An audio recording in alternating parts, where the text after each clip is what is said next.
흔들리며 피는 꽃. 누구나 한 번쯤은 꿈꿔봤을 법한 직장이 있지요. 예, 맞습니다. 바로 S전자입니다.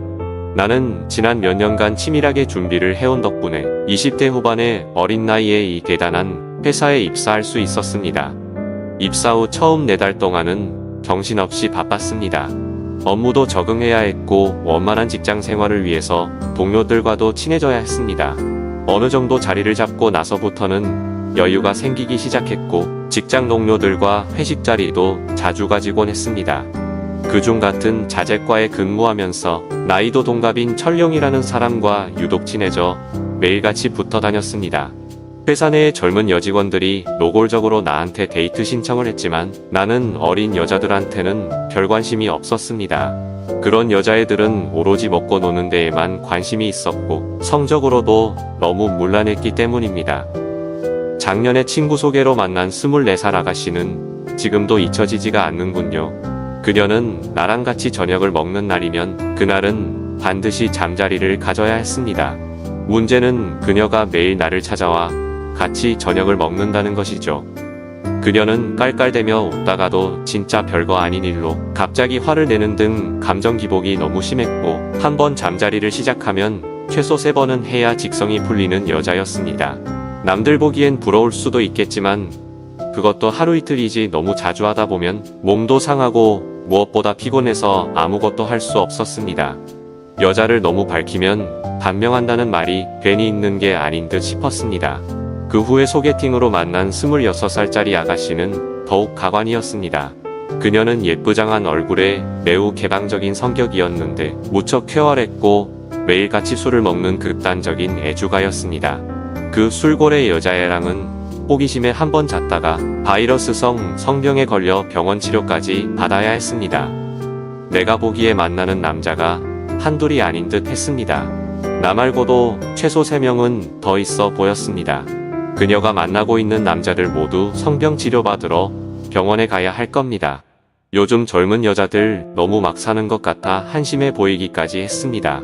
아무 생각 없이 사는 건 젊음이 아니라 어리석음이겠죠. 상황이 이렇다 보니 나는 자연스럽게 정신적으로 성숙하고 자제력을 갖춘 안정감이 있는 여자를 찾게 되었습니다. 철룡이 최근에 나온 핫 아이템이라며 핸드폰 앱을 소개해 주었습니다. 그의 말로는 요즘 직장 상사와 부하 직원 사이의 로맨스가 유행처럼 번지고 있다고 했습니다. 바로 지금 알려준 직장 상사 애인 만들기 앱을 통해서였는데 자신의 사진과 신상 정보를 공개하면 상대방이 연락을 해오는 방식이라고 합니다. 물론 모든 과정은 비밀리에 이루어지죠. 만약 들통이라도 나면 회사 생활이 힘들어질 수도 있기 때문입니다. 그럼에도 불구하고 인기가 식을 줄 모른다고 합니다. 왜냐하면 같은 직장 내 동료만큼 짜릿하고 매력적인 상대가 없기 때문이죠. 일단 플레이스토어에 들어가 어플을 깔았습니다. 외모가 돋보이는 사진 몇 장을 프로필 화면에 올리고 센스있게 자기소개를 적은 후 메시지가 들어오기만을 기다렸습니다. 얼마 후 어마어마한 양의 메시지가 들어왔고 실명 전화번호를 보내오는 여자까지 있었습니다. 키 183에 얼굴 받쳐주지 학벌돼지 유머 감각까지 갖춘 나는 여자들이 보기에 그야말로 완벽한 조건을 갖춘 셈이죠.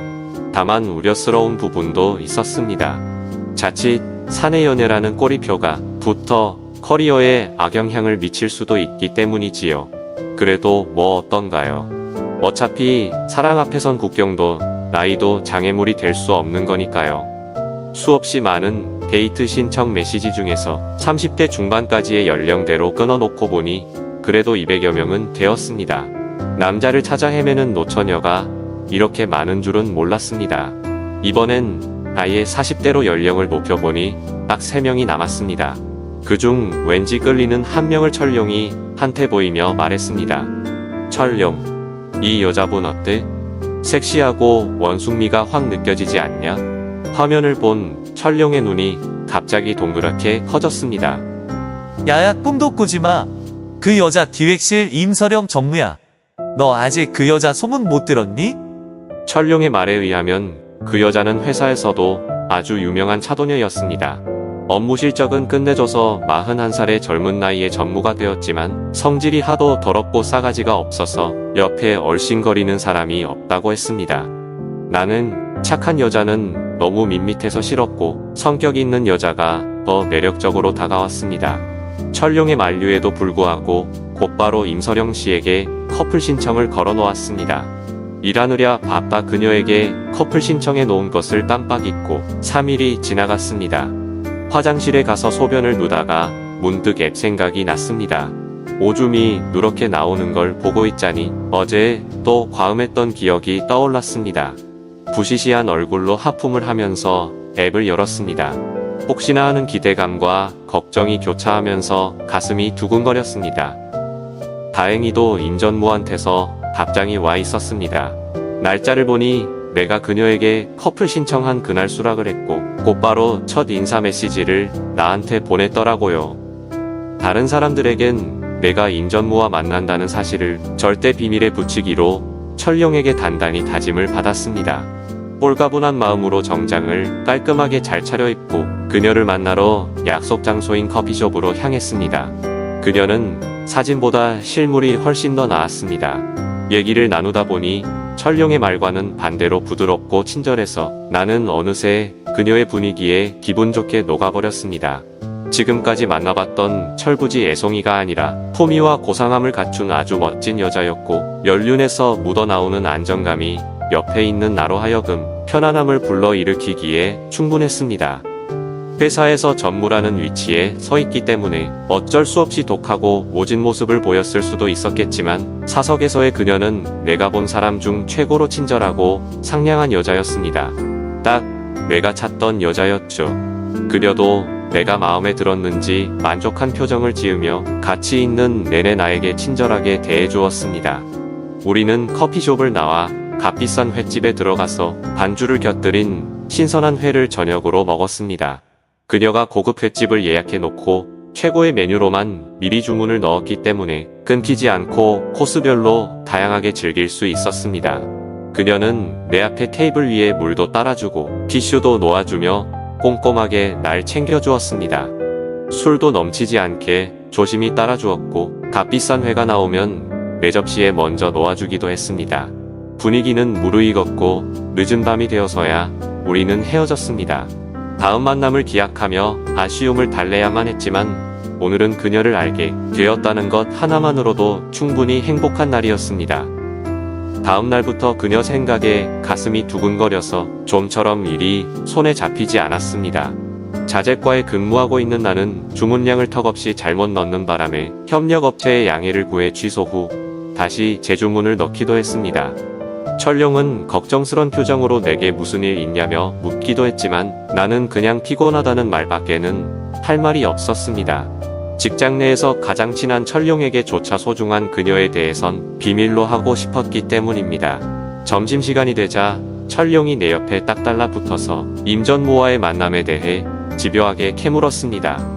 말하기 싫어서 다른 곳으로 화제를 돌렸으나 녀석이 저녁 때까지 들러붙는 바람에 하는 수없이 입단속을 하는 조건으로 그녀에 대해 말해주었습니다. 너무나 완벽한 그녀에게도 치명적인 단점이 하나 있었으니 그것은 바로 남편이라는 존재였습니다.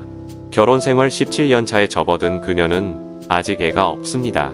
바쁜 직장 생활과 승진에 대한 욕심 때문에 자녀 계획을 차일피일 미루다 보니 어느새 지금까지 오게 되었다고 합니다. 설상가상으로 오랜 결혼 생활 끝에 남편과의 사이도 멀어져 더 이상 잠자리를 갖고 있지 않다고 합니다. 의미 없는 결혼 생활이 지속되는 게 싫어진 그녀는 남편에게 당당히 이혼을 요구했다고 합니다. 그러나 독실한 천주교 집안 태생인 남편은 그녀의 이혼 요구를 받아들이지 않았습니다. 꽃다운 20대에는 공부하느랴 직장생활 시작하느랴 제대로 된 연애 한 번 못해본 게 항상 아쉬웠던 그녀였습니다. 그래도 아직은 팔팔한 나이니까 이제라도 남편과 헤어지고 난 후 새로운 사람을 만나 사랑도 해보고 같이 여행도 다니면서 행복하게 제2의 인생을 살아보고 싶었는데 안타깝게도 그러질 못하고 있는 것입니다. 원래 독신주의자였던 그녀의 인생 계획에 결혼이란 단어는 전혀 없었던 일이었다고 합니다. 남편이 하도 따라다니는 바람에 귀찮아서 24살이라는 어린 나이에 멋모르고 그냥 한 건데 나중에 이렇게 후회하게 될 줄은 전혀 몰랐다고 합니다. 그렇게 개인적이고 예민한 내용을 처음 만난 너한테 다 말했단 말이야? 그 독하다는 님 전무가? 널 언제 봤다고? 철룡은 내가 첫 만남을 통해 임전무에 대해 속속들이 알게 되었다는 사실에 무척 놀라는 눈치였습니다. 시간은 별로 중요하지 않아. 남녀 간에는 서로 공유할 수 있는 공감대 같은 거, 이런 게 더 중요하지. 철룡은 남은 술잔을 한 번에 원샷한 후 눈을 가늘게 뜨며 의심스럽단 표정으로 날 노려보았습니다. 아무래도 수상해. 니네 잤지? 철룡은 공감이라는 내 말을 아직도 전혀 이해하지 못하고 있는 듯 했습니다. 그에게 다 말하진 못했지만 사실 임전무는 내가 입사한 첫날부터 나를 눈여겨보고 있었다고 했습니다. 알고 보니 그녀와 나는 같은 대학 동문이면서 같은 과 출신이었습니다. 나이 차이가 워낙 있어서 대학 생활 중에 마주칠 기회는 없었지만 팔은 안으로 굽는다고 같은 대학 같은 과 출신 후배라면 관심 가지고 지켜볼 만하겠지요. 곰곰이 생각해보니 면접 시험 때 임전무가 그 자리에 면접관으로 있었던 것 같았습니다. 당시엔 워낙 중요한 순간이라 너무 긴장을 해서 주위를 살필 여유는 없었지만 분명히 그 자리에 있었던 것 같았습니다. 아무튼 임전무랑 본격적으로 사귀어 볼 생각이니 앞으로 넌 입단속 잘해라. 나는 다시 한번 철룡을 입단속 시켰습니다. 퇴근 후 잠자리에 들였는데 문득 그녀가 떠올랐습니다. 같은 대학 출신의 직장 동료라 생각하니 야릇하게 흥분되었습니다. 더군다나 그녀는 지금 애타게 남자를 찾고 있는 중이라니 그녀가 더 자극적으로 다가왔습니다. 언제라도 손만 내밀면 먹을 수 있는 냉장고 안의 딸기처럼 말이죠. 흥분은 좀처럼 가시지 않았습니다. 이대로는 잠을 못 이룰 것 같았습니다. 나는 조용한 음악을 틀어놓고 아늑한 침대에 누워 팬티를 내렸습니다. 핑크빛으로 빛나는 그녀의 도톰하고 부드러운 입술이 다가오는 상상을 해보았습니다. 그녀의 입술은 내가 절정에 이르고 나서야 자리를 떠났습니다. 그녀와 나는 퇴근 후 거의 매일 만나다시피 했습니다. 잠자리를 같이 하지 않았지만 밥 먹고 술 마시며 대학 시절 얘기도 하며 교감을 나누었습니다. 틈틈이 짧은 여행도 함께 다니면서 많은 추억을 쌓아갔습니다. 그러던 우리에게 문제가 생겼습니다. 그건 바로 그녀가 유부녀라는 사실이었습니다. 연애 초반엔 별 문제 없었지만 관계가 깊어질수록 나에겐 점점 힘들어지는 상황이 벌어지고 말았습니다. 그게 왜 문제가 되냐면 앞길이 창창한 내가 유부녀인 자신을 만나면 다른 좋은 여자 만날 기회를 잃게 될까 염려되어 그녀가 나를 점점 피하기 시작했기 때문입니다. 최근엔 내 연락도 잘 받지 않아 속으로만 애를 태우고 있었습니다. 천신만고 끝에 시내에서 좀 떨어진 음식점으로 그녀와의 저녁 약속을 겨우 잡았습니다. 몇 번의 거절 끝에 마지막이라는 생각으로 나온 그녀는 자신이 유부녀란 사실을 재차 강조하며 나랑 눈도 마주치지 않았습니다. 나는 결혼할 생각이 추호도 없고 따라서 내가 당신을 만남으로써 다른 좋은 여자를 만나 결혼할 기회를 잃는 일은 없을 것이다 라며 그녀에게 울먹이며 하소연도 해보았지만 아무 소용 없었습니다. 지금 나에게 있어서 세상에서 가장 중요한 사람은 바로 당신이며 당신만을 영원히 사랑할 것이다 라는 나의 진심 어린 고백에도 불구하고 그녀는 마지막 인사도 없이 떠나갔습니다. 그녀와 그렇게 헤어진 후론 보통 일이 손에 잡히지가 않더군요. 일이고 뭐고 다 때려치우고 싶었습니다. 그녀와 같은 회사를 다니는 게 너무 불편했고 출퇴근 시간이나 점심시간에 가끔 그녀와 마주칠 땐 괜히 애가 타고 울컥해서 그날 하루를 망치기 십상이었죠. 회사를 그만두려 해도 어렵게 입사한 터라 접기가 쉽지 않더라고요. 먹고 살려면 꼼짝없이 회사를 다녀야만 했습니다. 사랑하는 그녀를 그저 바라보아야만 하니 하루하루가 우울하고 슬펐습니다. 사람들이 가급적이면 사내 연애를 피하는 게 바로 이런 이유 때문인 것만 같더라고요. 계절이 몇 번 바뀌었지만 외롭고 힘든 시간은 계속되었습니다. 그러던 어느 날 회사에 신입이 새로 들어왔습니다. 내가 회사 생활 시작한 지도 벌써 2년이 다 되어버린 것이죠. 각 부서마다 새로 배치되는 인원이 예년보다 많아서 바로 얼마 전에 신입을 벗어난 나도 신입들의 수습 프로젝트에 참여하게 되었습니다. 나는 20대 중반의 이채린이라는 아가씨를 맡았는데 얼굴도 예쁘고 몸매도 잘 빠져서 입사하자마자 남자 사원들의 관심을 독차지하고 있었죠. 여기저기서 소개시켜달라고 난리도 아니었지만 갓 들어온 새내기라 빨리 일을 배우게 하기 위해서 그냥 무시하고 넘어갔습니다. 알다시피 나는 어린 여자한테는 전혀 매력을 느끼지 못하는 타입이라 수습기간 중에 그녀와 허물없이 같이 술도 마시고 담배도 같이 피우면서 함께 많은 시간을 보냈습니다.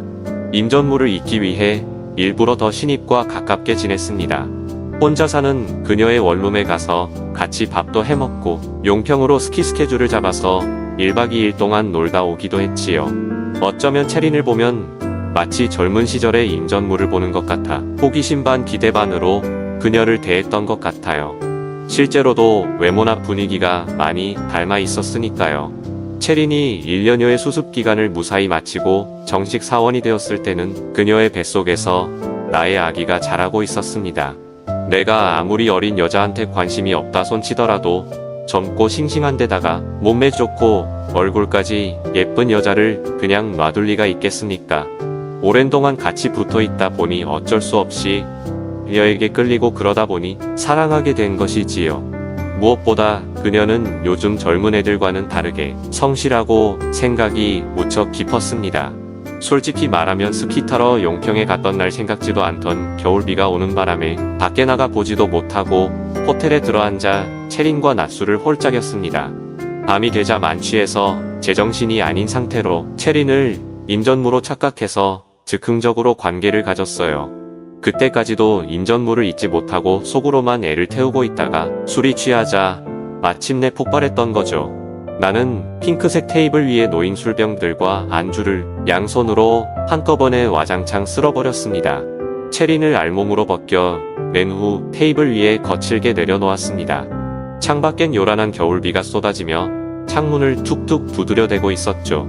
그녀를 정면으로 바라보고 있으면 지금 내 앞에 그녀가 임전무가 아니라는 사실이 너무 견디기 힘들 것 같아 돌아눕게 했어요. 때마침 번개가 쳤습니다. 술이 흘러 번들거리는 핑크빛 테이블 위에 엎드려 있는 그녀의 하얀 피부가 눈부시도록 빛났지요. 그녀는 마치 이 세상 사람이 아닌 것처럼 비현실적으로 보이며 나의 시선을 압도했죠. 무언가에 홀린 듯 나도 모르게 그녀의 등 위로 몸을 포겠습니다. 그날 채린과 뜨겁고 격렬하게 관계를 하면서 임전무 이름을 외치지 않은 게 천만다행이라는 생각이 들었어요. 지금 생각해도 정말 아찔한 순간이었지요. 이제 겨우 신입티를 벗은 채린이 남산만한 배를 내밀려 임신 휴가를 내자 부장님은 눈을 동그랗게 치켜뜨고 나를 쳐다보았습니다.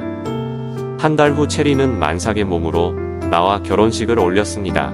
불행인지 다행인지는 모르겠지만 임전무는 결혼식에 나타나지 않았습니다. 결혼식 이후 애 키울 준비하느랴 와이프 케어하느랴 회사일 하느냐 정신없이 하루를 보냈습니다. 나의 와이프가 된 채린은 출산 예정일 보름을 앞두고 친정으로 갔습니다. 출산 후 산후조리원에 한 달 정도 있다가 집으로 돌아오면 회사에도 다시 컴백할 예정이었습니다. 매일 함께 지내던 와이프가 없으니까 너무 허전했습니다. 혼자 TV를 보고 있다가 잠들기 일쑤였고 잠이 안 오는 날엔 소주병을 끼고 새우깡을 먹으며 혼술을 했습니다. 오랜만에 철룡과 술자리를 하고 있는데 느닷없이 임전무한테서 문자가 한 통 왔습니다. 결혼 소식은 들었고 잘 지내냐며 시간 될 때 연락 한번 달라는 내용이었습니다. 철룡이 곁눈질로 문자 내용을 보고는 욕을 해댔습니다. 물론 술 기운에 욱해서 그랬겠지만 그녀가 매몰차게 떠난 사실을 철룡은 잘 알고 있었기에 화가 났던 겁니다. 이런 미친. 그렇게 냉정하게 돌아설 땐 언제고 이제 와서 다시 얼굴을 보재. 처음부터 받아주질 말던가. 설마 너 만나볼 거야? 나는 대답 대신 술잔을 가득 채운 후 한 입에 털어 넣었습니다. 소주가 목구멍을 타고 내려가면서 말없이 뜨거운 눈물을 흘리고 있었습니다. 같이 밥을 먹긴 뭐해서 조용한 바를 골라 임전무를 만났습니다. 무슨 좋은 일이라도 있는 듯 그녀는 생글생글 웃으면서 나를 포옹해 주었습니다. 이제 연인 사이도 아닌데 뽕은 좀 지나치지 않나 하는 생각이 들었습니다. 그러나 이렇게 마주 앉아 그녀를 바라보고 있자니 예전에 좋았던 감정이 되살아났습니다. 그녀 특유의 포근하고 안정감 있는 느낌이 나를 편안하게 감싸주고 있어서 보호받고 있다는 느낌도 들었습니다. 와이프한테는 정말 미안하지만 어린 그녀한테서는 결코 느낄 수 없는 것이었습니다. 임전무를 잠시 잊고 있었지만 한 번도 잊은 적이 없었습니다. 그녀에 대한 사랑은 그리움으로 모습이 바뀌어 있었을 뿐 오히려 더 간절해져 있었습니다. 나도 모르게 그만 그녀의 손을 덜썩 잡았습니다. 그녀는 잡은 손을 빼지 않고 다른 손으로 나의 손등을 천천히 그리고 부드럽게 쓰다듬어 주었습니다. 어느덧 나도 이제 유부남이 되었고 그런 나를 그녀는 이제 기꺼이 다시 받아준 것입니다. 구독과 좋아요는 저에게 큰 힘이 됩니다. 여러분 시청해 주셔서 감사합니다. 좋은 하루 되세요.